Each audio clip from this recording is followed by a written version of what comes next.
পারস্য উপসাগর ও কৌশলগতভাবে গুরুত্বপূর্ণ হরমুজ প্রণালীতে চরম উত্তেজনা বিরাজ করছে। ইরানের বিচার বিভাগের প্রধান গোলাম হোসাইনি মোহসাইনি এজেই হুঁশিয়ারি দিয়ে বলেছেন, তেহরানের শক্তিশালী স্পিডবোট বহর এবং পানির নিচে চলতে সক্ষম ড্রোন মার্কিন অনুপ্রবেশকারী জাহাজগুলোকে ধ্বংস করার জন্য প্রস্তুত রয়েছে। এক বিবৃতিতে মোহসাইনি এজেই জানান, দক্ষিণ ইরানের ফারুর দ্বীপের সমুদ্র উপকূলীয় গুহাগুলোতে ইরানের আধুনিক ড্রোন এবং দ্রুতগামী নৌযানগুলো মোতায়েন করা হয়েছে।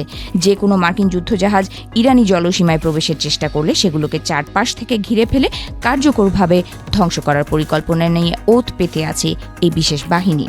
বিচার বিভাগের প্রধান আরও দাবি করেন যে মার্কিন বাহিনী এখন আর হরমুজ প্রণালীর ধারে কাছে আসার সাহস পাচ্ছে না। সম্প্রতি তাদের তথাকথিত অত্যাধুনিক ডেস্ট্রয়ার ইউএসএস মাইকেল মার্ফি এবং ইউএসএস ফ্র্যাঙ্ক ই পিটারসনের ক্ষেত্রে যা ঘটেছে তা দেখার পর মার্কিন কমান্ড প্রচণ্ড ভীতির মধ্যে রয়েছে। প্রেস টিভির সংগৃহীত তথ্য অনুযায়ী গত শুক্রবার একটি বড় ধরনের সংঘাতের উপক্রম হয়েছিল। ইরানি নৌবাহিনী 16টি ক্রুজ মিসাইল মার্কিন যুদ্ধজাহাজগুলোর দিকে তাক বা লক করেছিল।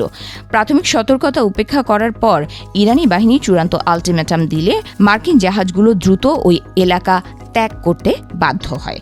প্রতিবেদনে জানা গেছে, মিসাইল লক করার পর আমেরিকান বাহিনী নিশ্চিত হয়ে গিয়েছিল যে আক্রমণ আসন্ন। উদ্ভূত পরিস্থিতি সামাল দিতে এবং তাদের উচ্চপদস্থ কমান্ডের সঙ্গে যোগাযোগ করতে তারা ইরানের কাছে 15 মিনিট সময় ভিক্ষা চেয়েছিল। তবে শেষ পর্যন্ত ইরানি বাহিনীর সংযমের কারণে বড় কোনো সংঘর্ষ না ঘটলেও মার্কিন জাহাজগুলো এলাকা ছেড়ে পালিয়ে যায়। ইরানি সংবাদ মাধ্যমগুলো নিশ্চিত করেছে যে সমুদ্রপথের নিয়ম লঙ্ঘন করার অভিযোগে হরমুজ প্রণালী থেকে অন্তত 3টি জাহাজ জব্দ করেছে দেশটির সামরিক বাহিনী। ফেব্রুয়ারি মাসে ইরান ইসরায়েল উত্তেজনার সূত্র ধরে ওই অঞ্চলে কড়াকড়ি আরোপ করার পর থেকে ট্রাফিক নিয়ন্ত্রণে ইরান অত্যন্ত কঠোর অবস্থানে রয়েছে।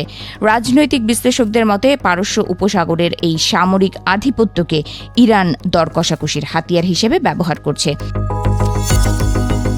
তেহরান ইঙ্গিত দিয়েছে, যদি মার্কিন যুক্তরাষ্ট্র তাদের ওপর থেকে অবৈধ অবরোধ এবং নিষেধাজ্ঞা তুলে নেয় তবেই হরমুজ প্রণালীতে নৌ চলাচলের ওপর আরোপিত বিধিনিষেধ শিথিল করা হতে পারে।